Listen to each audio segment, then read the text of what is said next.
Welcome to Civics and Coffee. My name is Alicia, and I am a self-professed history nerd.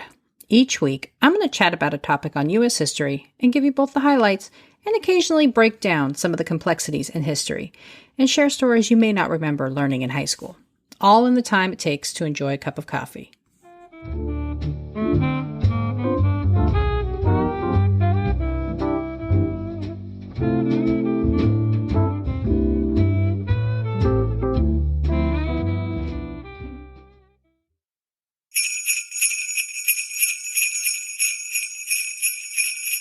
Hey everyone, welcome back. If you're listening to this on release day, then happy holidays.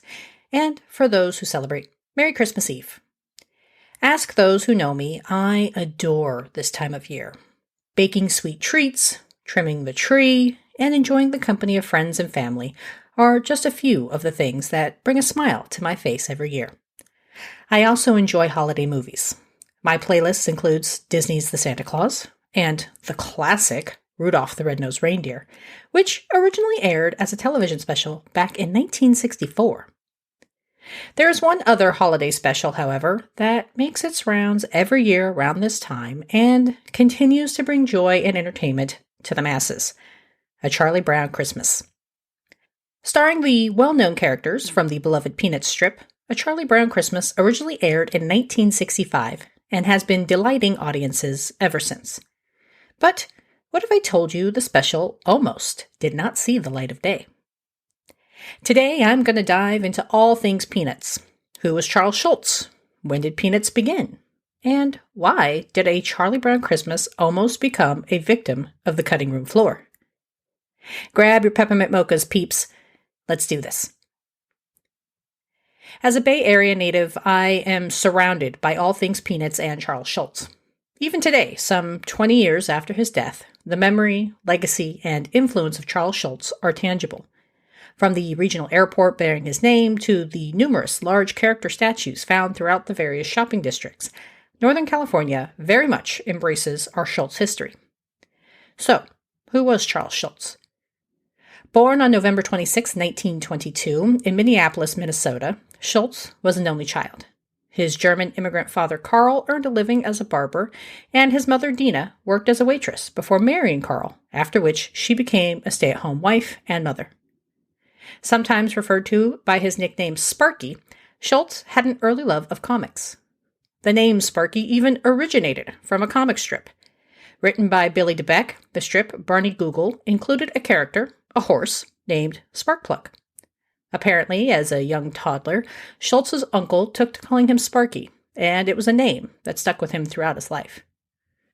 Growing up in the Depression-era Midwest, there were few sources of entertainment, but Schulz enjoyed reading comic strips and knew early on that one day he wanted to draw his very own. He began drawing at an early age, earning praise from his teachers at the young age of 5. Practicing his craft, Schulz was published at just 14 when the paper Ripley's Believe It or Not featured a drawing of his dog Spike, who was the inspiration for the beloved pooch we all now know as Snoopy. After high school, Schulz enrolled in a correspondence school, known as Federal School, because it had an art program. More importantly, they featured cartooning, which spoke to Schulz's long-term career goal of becoming a comic strip author. While completing his coursework, Schulz continued to submit his drawings to magazines for publication and looked for jobs in the animation industry, even applying to work for Walt Disney. His career efforts were paused as the United States entered World War II in the aftermath of the bombing of Pearl Harbor. Drafted at just 20 years old, Schulz was stationed overseas until shortly after Germany's surrender in 1945. His first comic strip, titled Just Keep Laughing, was published in 1947 in the Topics comic book. It was his next strip, titled Little Folks, that would turn him into a household name. After securing weekly publication in his local newspaper, Schulz eventually signed on with United Features Syndicate in 1950. However, there was just one small problem. The title of Schulz's comic strip was too similar to the one that had come before, Tack Knight's Little Folks. The new name for the strip? Peanuts. Despite it being a household name today, Schulz was never truly a fan of the title, but grew to live with it, saying, quote, "I'm still convinced it's the worst title for any comic strip. It probably doesn't matter what it's called, so long as each effort brings some kind of joy to someone, someplace." End quote. And so it was, on October 2nd, 1950, that the newly retitled strip, Peanuts, debuted in several national newspapers, including the Washington Post.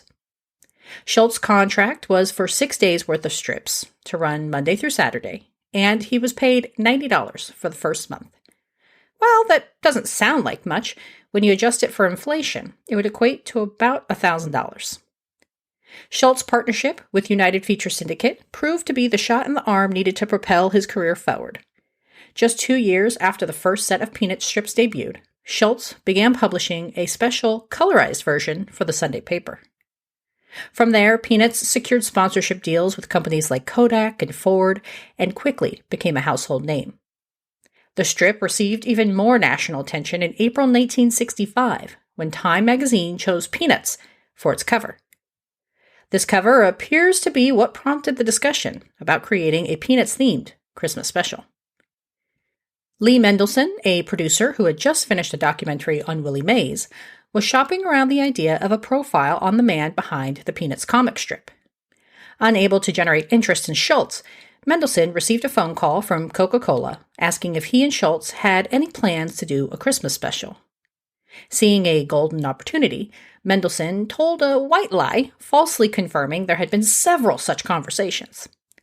Upon terminating his call with the soda company, Mendelson reached out to Schultz, where he told him he had just sold a Charlie Brown Christmas. Schultz's reaction? What was that? The following day, Mendelson, Schultz, and animator Bill Melendez gathered at Schultz's home in Sebastopol to sketch out the plot of the special and prepare an outline for the sponsor. Not one to waste the opportunity, Schultz wanted to make sure there was a story grounding the special, landing on the true meaning of Christmas. Having mapped everything together, the team of 3 sent out their proposal the following week and waited patiently to hear back. Coca-Cola liked the proposal and greenlit the project. The only downside? A short turnaround. Coca-Cola was aiming for a release in time for the 1965 Christmas season, which meant Mendelson, Schultz, and Melendez had only 6 months to complete the project. From story and animation to music and recording, everything had to be ready for a television audience in just a few months. For context, the 1964 holiday special for Rudolph the Red-Nosed Reindeer took 18 months to produce. The team of 3 wasted no time and immediately began drafting panels for animation. One of the most iconic pieces of the special is the music from jazz musician Vince Guaraldi. Like most of the story of this holiday special, his selection was the result of good luck and timing. A piece of Guaraldi's music came on as Mendelson was driving across the Golden Gate Bridge. Mendelson liked what he heard and thought it would go along nicely with the special, and gave Guaraldi a call and asked him to write music for the show. Guaraldi agreed and immediately began putting together different pieces. Yet another iconic moment from the special, Linus reciting the Bible verse, was also a source of the most debate between the production team and Schultz. Focusing on the true meaning of Christmas, Schultz felt the verse played nicely into their overall narrative. Mendelson and Melendez were worried including a biblical reference in a cartoon would rub people the wrong way. Despite their reservations, Schultz got his way, and Linus went down in Peanuts and animation history. And unlike Hollywood productions, Schultz and team decided that since the Peanuts characters were children, it should be children to voice them. While some were child actors, several were not, and had to have their lines read to them in small bits to successfully record their parts. This did not go over well with the executives at CBS, who felt the recording was not as polished as it should be for a television audience. Accomplishing the impossible, a draft of the show was delivered to network executives 4 weeks before it was due to air on television. Both Bill Melendez and Lee Mendelson later said they were sure they had ruined the Peanuts brand as they watched the final cut of the special. To them, it didn't seem to flow right, and the story progressed too slowly. Their feelings of failure were only exacerbated once the CBS executives had their chance to review the final product. Executives were less than impressed with the special, feeling it didn't translate well, and were not impressed with the inclusion of jazz music in a children's Christmas special. Despite their reservations and displeasure with the final product, television executives were stuck as the show had already been announced and put into the television guides. For my younger audiences, a television guide or a TV guide was a written booklet or article in the newspaper that outlined what was playing on television for the weeks ahead. In 1965, this was a much easier task as there were only 3 networks to worry about. So, even though they felt it would be a flop, CBS nevertheless went forward with letting the show air, confident it would not connect with audiences. On December 9th, 1965, A Charlie Brown Christmas hit the airwaves and, to the surprise of everyone except perhaps Charles Schulz, was a smash hit. In reviewing the ratings for the program, it was estimated that nearly half the country watched the show, and was the second most watched show for the week. Not only did audiences love it, but so did the critics. The special was nominated for and won an Emmy in 1966, as well as a Peabody Award. The surprise success led to the studio ordering several more Peanuts specials, leading to more than 50 different Peanuts programs over the next couple of decades, including A Charlie Brown Thanksgiving in 1973 and a special about cancer titled Why Charlie Brown Why, which aired in 1990. The special only further propelled the popularity of Peanuts. In 1967, the strip provided the inspiration for a stage show titled You're a Good Man, Charlie Brown, and Snoopy was officially added to the Macy's Thanksgiving Day Parade in 1968. Even NASA caught the Peanuts fever, asking Schulz to allow Snoopy to be NASA's Manned Flight Awareness Program mascot. Throughout the years, the world of Peanuts continued to expand, with the additions of characters like Peppermint Patty, my mom's favorite, in 1966, and Franklin, who was added in 1968, partially as a response to the national conversations of the era.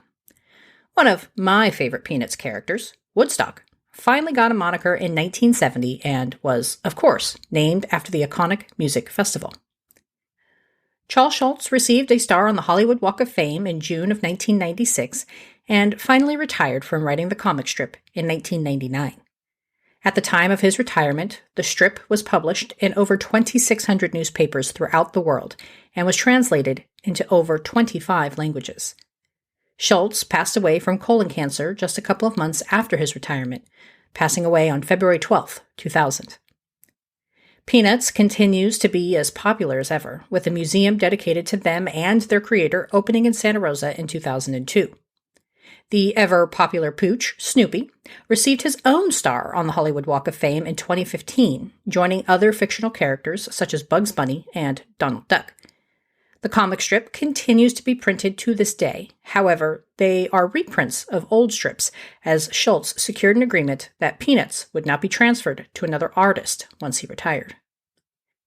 And of course, A Charlie Brown Christmas airs every holiday season and continues to introduce the world of Peanuts to new generations. I know many who continue to find joy in the holiday-themed show, making it an annual tradition in their household. And to think, it may have never happened. And with that, I wish you a merry holiday season. Thanks for spending a little time with me, and I hope you have a restful and joyous time. And before I sign off, I do want to extend my heartfelt thanks to Artifactual Journey for their recent donation through Buy Me a Coffee. Your donations help mitigate the costs of this podcast and go towards things like books and hosting fees. If you would like to buy me a coffee, head on over to the website at www.civicsandcoffee.com. Thanks, peeps. I'll see you next week. Thanks for tuning in, and I hope you enjoyed this episode of Civics and Coffee. If you want to hear more small snippets from American history, be sure to subscribe wherever you get your podcasts. Thanks for joining me, and I look forward to our next cup of coffee together.